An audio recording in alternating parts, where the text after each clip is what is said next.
La lavande papillon est une variété de lavande très décorative, grâce à son port compact et à ses épis très originaux, puisqu'il y a de longs pétales à l'extrémité, qu'on appelle aussi des bractées, qui ressemblent à des papillons en train de butiner la fleur.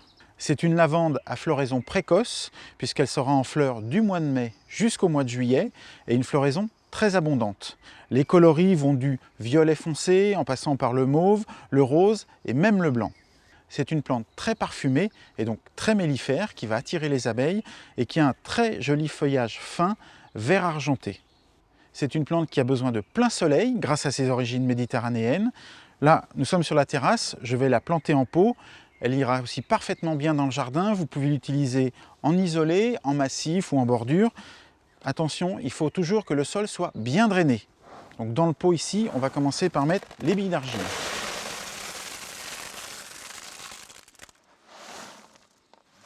Contrairement aux autres lavandes, celle-ci aime les terres légèrement acides. Donc n'hésitez pas à rajouter de la terre de bruyère dans votre sol si vous la plantez en pleine terre. Un sol pas trop riche non plus, elle n'aime pas les excès d'engrais. Et là, un bon terreau de rempotage, avec si possible un peu de terre de bruyère aussi dedans pour l'acidité.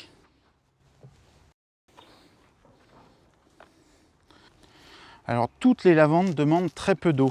Elles ont des racines très fines, qui pourrissent très facilement, d'où l'intérêt du bon drainage. Et une fois qu'elles sont installées, on arrose vraiment très peu. Donc le seul entretien, ce sera après la floraison, en fin d'été. Vous la taillerez légèrement pour lui garder une forme de boule bien compacte. Sinon, comme toutes les autres lavandes, le buisson va s'ouvrir, vous verrez le bois sec, et quand on taille une lavande sur le bois sec, ça ne repart pas. Donc toujours une taille après la floraison. On va tasser la terre comme toujours pour bien chasser les poches d'air et éviter que les racines ne sèchent.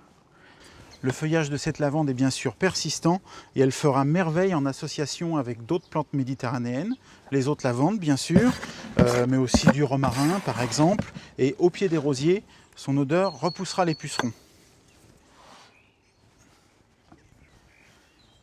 Voilà. Après la plantation, un bon arrosage, comme toujours. Et puis chaque année, vous lui ferez un bon surfaçage en enlevant à peu près 10 cm de terreau pour apporter une terre neuve et meilleure pour la plante.